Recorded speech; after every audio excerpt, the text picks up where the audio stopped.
ورحمۃ اللہ وبرکاتہ۔ الحمد للہ رب العالمین والعاقبۃ للمتقین والصلاة والسلام علی اشرف الانبیاء والمرسلین سیدنا محمد وعلی آلہ واصحابہ اجمعین، اما بعد فاعوذ باللہ من الشیطان الرجیم، بسم اللہ الرحمن الرحیم۔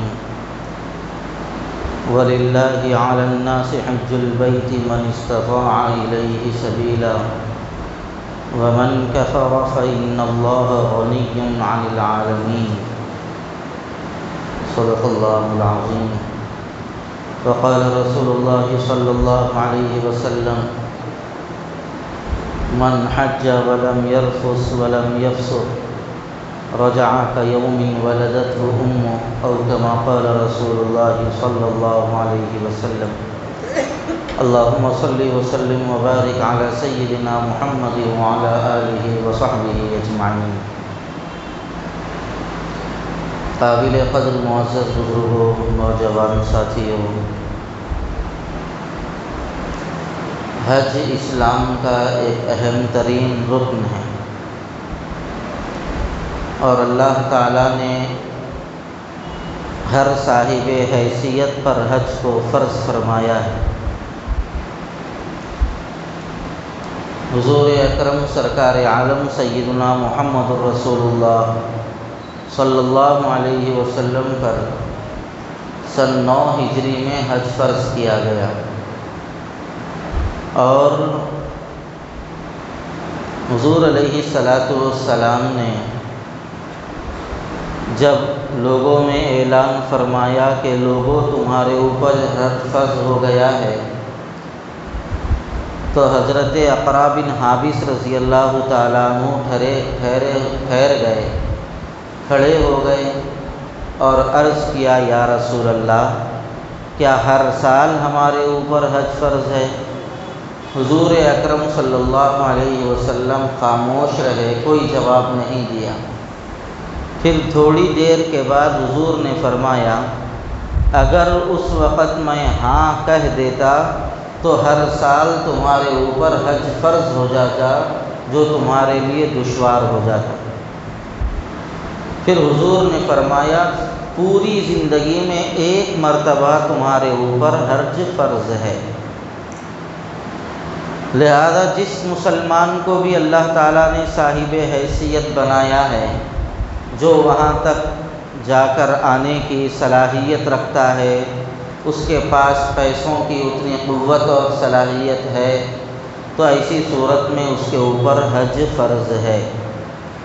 حج کرنے میں تاخیر نہیں کرنا چاہیے، اور حج ہر مسلمان کے دل کے ارمان ہوتا ہے۔ ہر مسلمان کے دل میں یہ تمنا ہوتی ہے، کاش میں بھی اللہ کے در کو جاؤں، رسول اللہ صلی اللہ علیہ وسلم کی مسجد میں نماز پڑھوں، سرکار کے روضے پر ٹھہر کر درود و سلام عرض کروں۔ یہ ہر مسلمان کے دل میں خواہش اور تمنا ہوتی ہے، بلکہ سچی بات یہ ہے، ایک مسلمان کی تمام تمناؤں میں سب سے بڑی تمنا یہی ہوتی ہے، میں بھی اللہ کے گھر کو جاؤں اور اپنی گنہگار آنکھوں سے اللہ کے پاکیزہ گھر کو دیکھوں۔ یہ گنہگار قدم لے کر میں بھی سرکار کے روضے پر حاضر ہو جاؤں، اور اپنی اس گندی زبان سے اپنے گناہوں سے معافی مانگوں، اور حضور علیہ السلام پر صلاۃ و سلام عرض کروں۔ یہ ہر مسلمان کے دل میں تمنا ہوتی ہے۔ حج یہ بہت ہی عظیم الشان عبادت ہے، یہ جانی عبادت بھی ہے، مالی عبادت بھی ہے۔ بعض عبادتیں صرف بدنی ہیں، بعض عبادت صرف مالی ہے، لیکن حج، اللہ نے حج کو جانی یعنی بدنی عبادت بھی بنایا ہے اور مالی عبادت بھی بنایا ہے۔ اس میں پیسہ بھی لگتا ہے، وقت بھی لگتا ہے، بدن بھی لگتا ہے، گویا حج تمام عبادتوں کا مجموعہ ہے، اور اللہ تعالیٰ حج پر بہت اجر و ثواب عطا فرماتے ہیں۔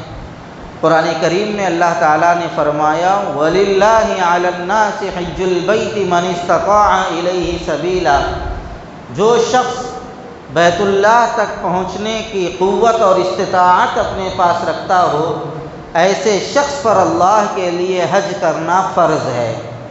اور حضور نے فرمایا جو شخص حج کرے اور حج کے درمیان کوئی گناہ نہ کرے اور کوئی بدکاری یا فحش کام نہ کرے تو وہ حج سے ایسے واپس لوٹے گا جیسے ابھی ماں کے پیٹ سے پیدا ہوا ہے۔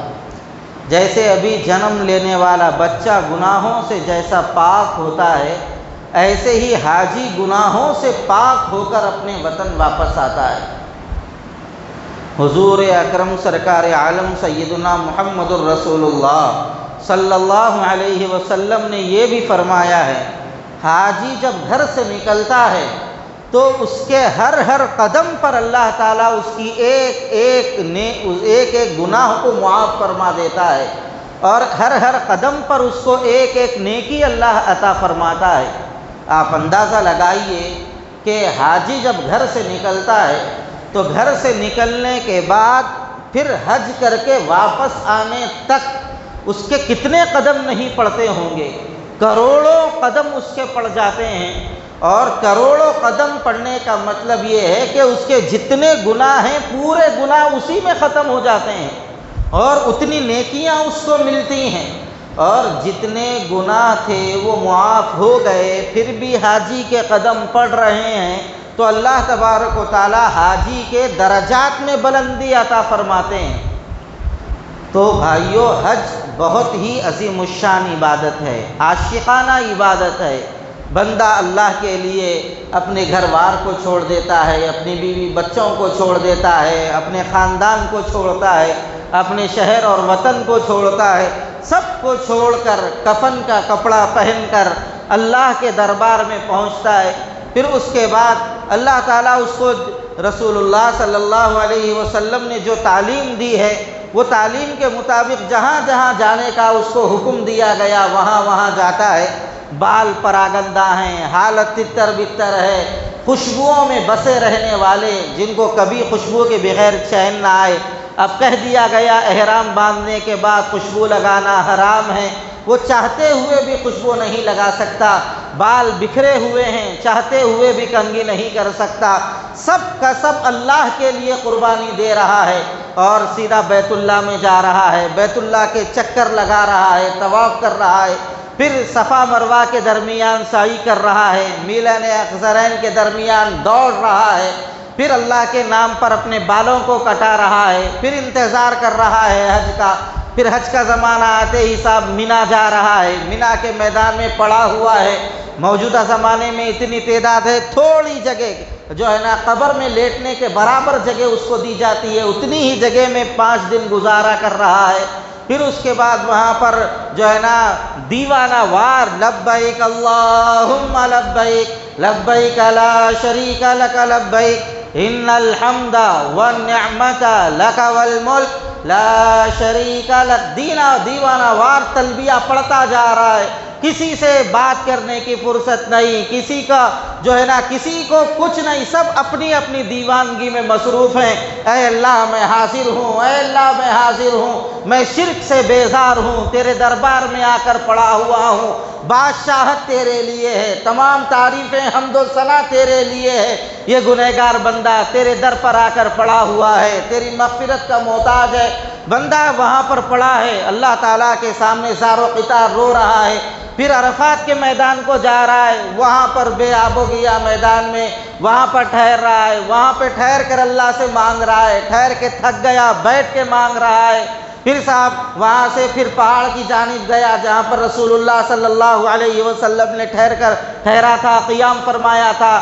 جن لوگوں کو استطاعت ہوتی ہے وہاں جا کے اللہ کے سامنے مانگتے ہیں۔ پھر اس کے بعد صاحب مغرب کی نماز کا وقت ہو گیا، مغرب پڑھے بغیر مزدلفہ آ رہا ہے، مغرب اور عشاء ایک جگہ پڑھ رہا ہے، پھر رات میں جہاں پر کوئی سائے باغ نہیں، کوئی سایہ نہیں، بچھا رہا ہے، رات بھر وہاں پر عبادت کر رہا ہے، نمازوں میں مصروف ہے، دعاؤں میں مصروف ہے، پھر اللہ تبارک و تعالیٰ کے نام پر پھر وہاں سے مینا جا رہا ہے، شیطان کو گنکری مار رہا ہے، پھر اللہ کے حکم کے مطابق سر کو منڈا رہا ہے، پھر نہا دھو کر پھر بیت اللہ کا طواف کرنے کے لیے آ گیا، پھر صفا مروہ کی سعی کر رہا ہے، کہ اب اس کے بعد پھر مینا کے میدان میں آ کے پڑا رہا، پھر اس کے بعد شیطان کو گنگری مار رہا ہے، تو گویا اپنی دنیا اور دنیا کی ساری چیزوں سے بے خبر ہو کر بس میرا اللہ، میرے اللہ کا کیا حکم ہے، اس وقت میں اللہ کے حکم کے اندر اپنے آپ کو لگایا ہوا ہوں۔ تو حاجی اللہ تبارک و تعالیٰ کے عشق میں ڈوب جاتا ہے،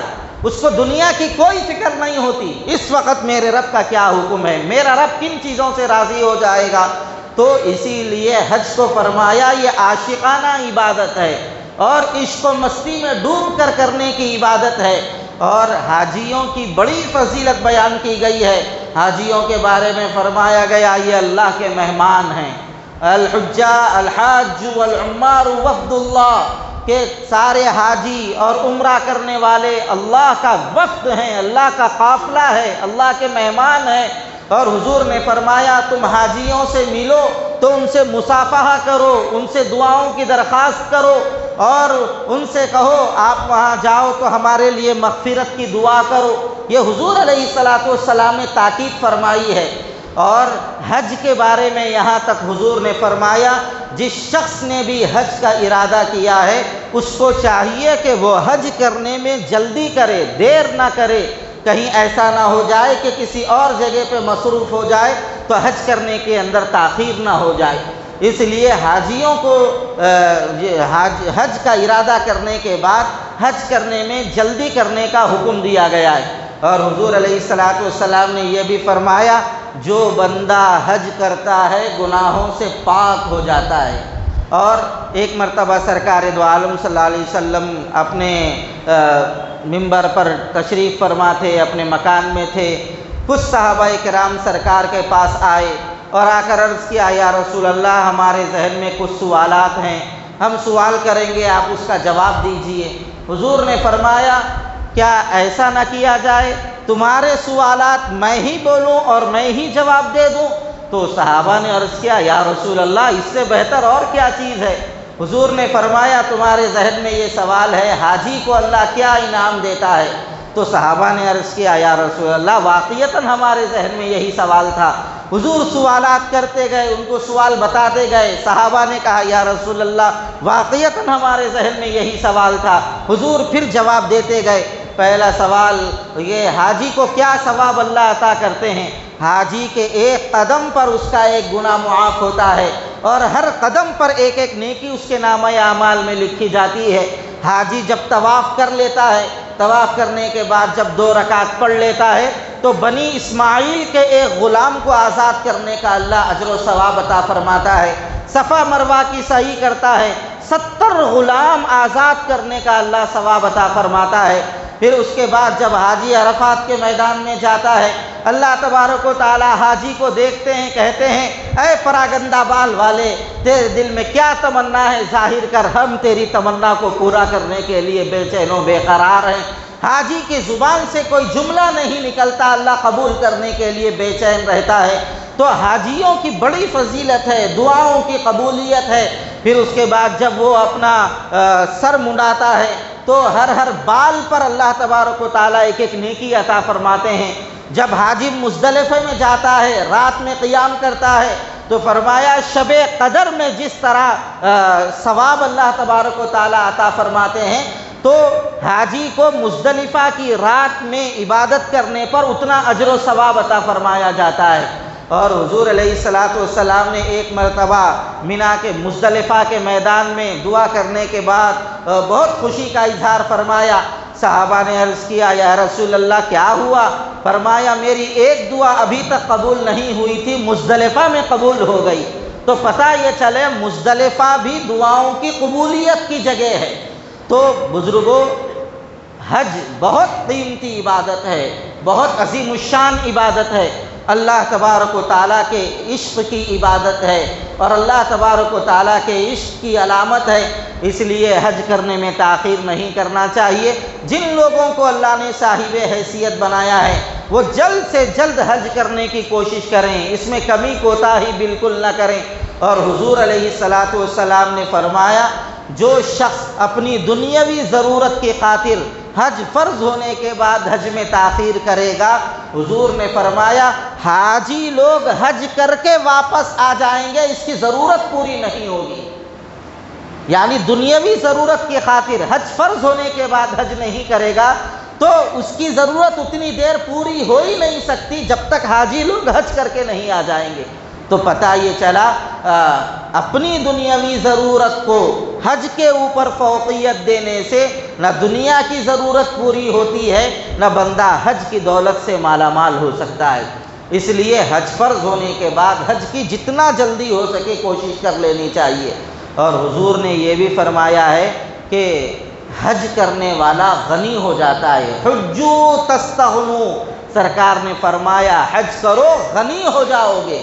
غنی ہونے کا مطلب کیا ہے؟ دنیا سے بے نیاز ہو جاؤ گے۔ غنی ہونے کا مطلب بہت سارے لوگ سمجھتے ہیں مال ہو جانا، دولت کا انبار آ جانا، الماری میں تجوریوں میں پیسوں کی گڈیاں بھری ہوئی رہنا، یہ ضروری نہیں ہے۔ غنی ہونے کا مطلب یہ ہے جو بھی ضرورت آ گئی اللہ اپنے خزانے غیب سے اس ضرورت کو پورا فرما دیتے ہیں، چاہے حاجی کے پاس پیسہ ہو یا پیسہ نہ ہو۔ اور حج کرنے والا کبھی بھوکا نہیں ہوتا۔ حدیث شریف کے اندر حضور نے فرمایا حج کرنے والا کبھی بھوکا نہیں مرے گا، کبھی فقیر نہیں ہوگا، کبھی دوسروں کے آگے ہاتھ نہیں پھیلائے گا۔ اللہ حاجی کو غنی بنا دیتا ہے، اللہ حاجی کا تکفل فرماتا ہے۔ حاجی جب گھر سے نکلتا ہے اللہ کی حفظ و امان میں آ جاتا ہے۔ اور حضور علیہ السلام نے حج کرنے والوں کی فضیلت کو بھی بیان فرمایا ہے۔ اور جن کے اوپر حج فرض ہو گیا اس کے باوجود اگر وہ حج نہیں کریں گے، حضور نے ایسے لوگوں کے بارے میں اتنا سخت جملہ ارشاد فرمایا، کسی اور کے بارے میں نہیں فرمایا۔ فرمایا من ملک زادا وراحلۃ تبلغه الى بیت اللہ الحرام ولم یحج ما علیہ ان یموت یہودیا او نصرانیا۔ حضور علیہ السلام نے فرمایا جس شخص کو اللہ تبارک و تعالیٰ نے اتنی سواری اور توشے کی قوت و طاقت دی، اتنا اس کے پاس اللہ نے مال دیا کہ جس میں وہ بیت اللہ کو جا کے آ سکتا ہے، اس کے باوجود بھی اگر وہ حج نہیں کرے گا، حضور نے فرمایا اللہ کو اس کی کوئی پرواہ نہیں، وہ یہودی ہو کے مر جائے یا عیسائی ہو کے مر جائے، اللہ کو اس کی کوئی پرواہ نہیں۔ کتنا سخت جملہ ہے، یہ کوئی معمولی بات نہیں ہے۔ اس لیے بھائیو جن لوگوں کے اوپر حج فرض ہو گیا ہے ایسے لوگوں کو چاہیے کہ وہ فوراً حج کریں۔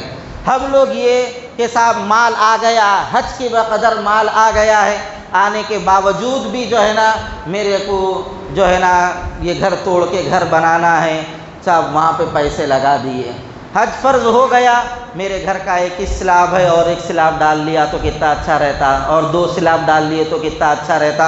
اتنے پیسوں میں حج فرض ہو گیا، اس کے اوپر حج نہیں کر رہا ہے، عمارتیں بنا رہا ہے۔ صاحب قبر کے اندر کوئی سلاب نہیں ہوتا، قبر کی کوئی عمارت نہیں ہوتی، آپ جتنے بھی سلاب ڈالو آپ کو قبر ہی میں جانا ہے۔ اگر حج کر کے چلے گئے تو مغفرت کا سامان اپنے ساتھ لے کر جائیں گے۔ اس لیے حج کرنے میں تاخیر نہیں کرنی چاہیے۔ بہت سارے لوگوں کو یہ بھی غلط فہمی ہوتی ہے کہ صاحب ہمارے والدین کا حج نہیں ہوا ہے لہذا ہم حج نہیں کر سکتے، ماں باپ کا جب تک حج نہیں ہوا لہذا ماں باپ حج کرنے کے بعد ہم حج کریں گے۔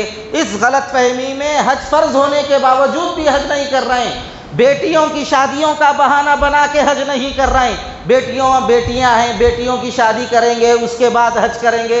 اس طرح کے بہت سارے غلط خیالات لوگوں کے ذہنوں میں ہیں۔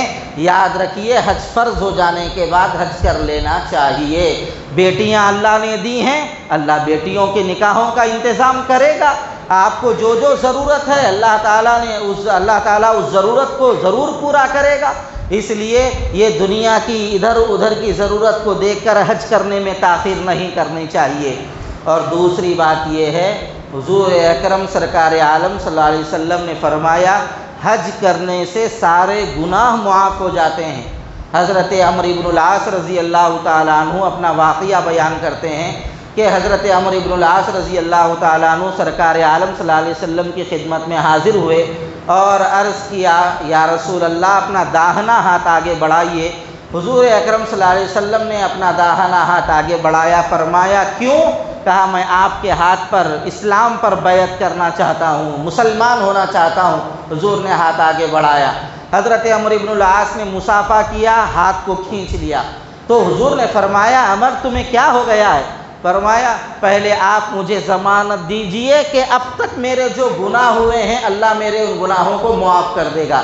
حضور نے فرمایا اما علمت ان الاسلام یہدم ما کان قبلہ وان الہجرۃ تہدم ما کان قبلها وان الحج یہدم ما کان قبلہ۔ حضور نے فرمایا عمر تمہیں معلوم نہیں کہ اسلام اس سے پہلے کے تمام گناہوں کو ختم کر دیتا ہے۔ ہجرت جب بندہ اللہ کے لیے ہجرت کرتا ہے تو ہجرت سے پہلے کے تمام گناہوں کو اللہ معاف فرما دیتا ہے۔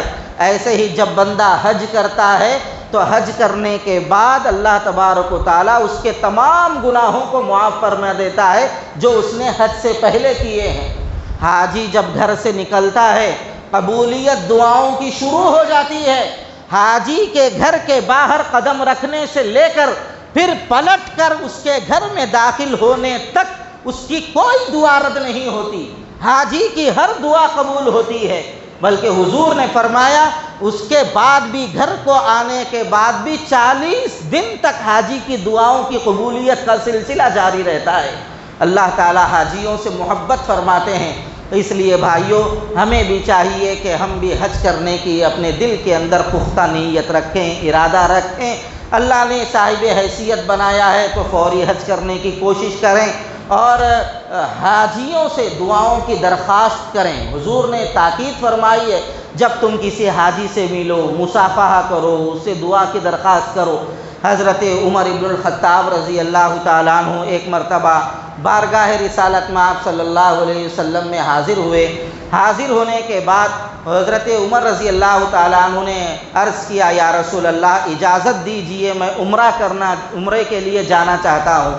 تو حضور اکرم صلی اللہ علیہ وسلم نے ان کو اجازت عطا فرمائی۔ حضرت عمر گئے، سامان تیار کیا، اس کے بعد سرکار کی خدمت میں آئے اور آ کر کہا یا رسول اللہ سامان تیار ہو گیا ہے، اب میں یہاں سے عمرے کے لیے نکل رہا ہوں۔ حضور صلی اللہ علیہ وسلم نے حضرت عمر رضی اللہ تعالیٰ عنہ کا ہاتھ پکڑا، مصافحہ کیا، اس کے بعد فرمایا یا اخی لا تنسانا فی دعائک۔ حضور نے فرمایا اے میرے پیارے بھائی تم جب وہاں پر جاؤ تو اپنی دعاؤں کے اندر ہمیں بھولنا نہیں، اپنی دعاؤں میں ہمیں ضرور یاد رکھنا۔ شہنشاہ دو جہاں ہیں، کونین کے کائنات کے امام ہیں، جن کے صدقے میں اللہ نے دنیا کو بنایا ہے، اتنے عظیم الشان پیغمبر بھی اپنے ایک امتی سے جو بیت اللہ کو جا رہا ہے اس سے کہہ رہے ہیں تم وہاں جب جاؤ تو اپنی دعاؤں میں ہمیں بھول نہ جانا۔ تو بزرگوں اندازہ لگاؤ حاجی کتنا مقبول ہوگا، اس کی دعاؤں میں کتنی تاثیر ہوگی کہ پیغمبر خود، وقت کا نبی خود دعاؤں کی اس سے درخواست کرا رہا ہے۔ اس لیے ہمارے خاندان میں اگر کوئی حج کو جا رہا ہے تو اس کو اپنے گھر پہ بلاؤ، اس کی خاطر تواضع کرو اور اس کے ساتھ ایسا اکرام کا معاملہ کرو جب وہ حج کو جائے اور ہاتھ اٹھائے بیت اللہ کے سامنے تو بے ساختہ اس کو ہماری یاد آ جائے۔ اور اگر اتنا نہیں کر سکتے، ہمارے خاندان میں کوئی نہیں جا رہا ہے تو ہمارے محلے میں دیکھو، ہمارے محلے سے کوئی حج کو جا رہا ہے ان سے ملاقات کرو۔ اگر یہ بھی نہیں ہو سکتا تو 20 تاریخ سے حاجیوں کے قافلے روانہ ہو رہے ہیں جہاز سے، تو وہاں پر جائیں۔ حج کمیٹی میں ہزاروں کی تعداد میں حجاج کرام احرام باندھے ہوئے اللہ کے گھر کو اللہ کے مہمان بن کر جا رہے ہیں۔ ان حاجیوں کو دیکھو، حاجیوں کو دیکھنا بھی عبادت ہے، حاجیوں کو دیکھنا بھی ثواب ہے۔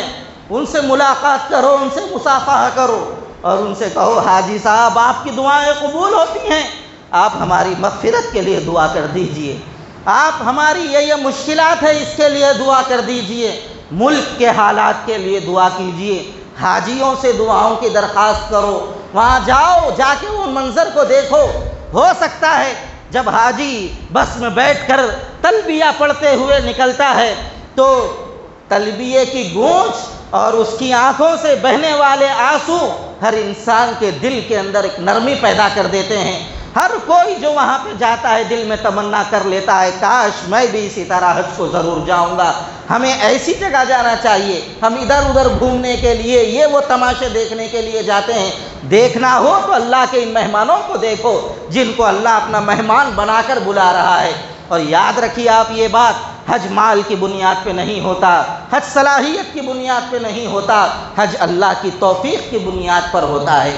اللہ جس کو توفیق دیتا ہے اسی کو اللہ تعالیٰ اپنے کرم سے اپنے گھر پہ بلاتا ہے۔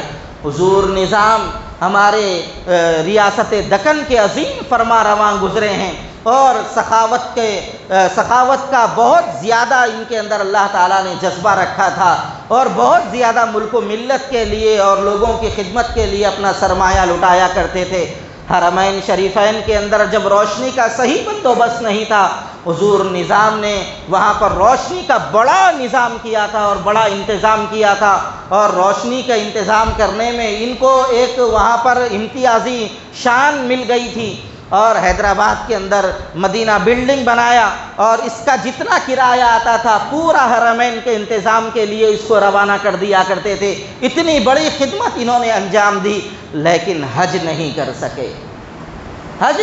سکے۔ تو پتہ کیا چلا؟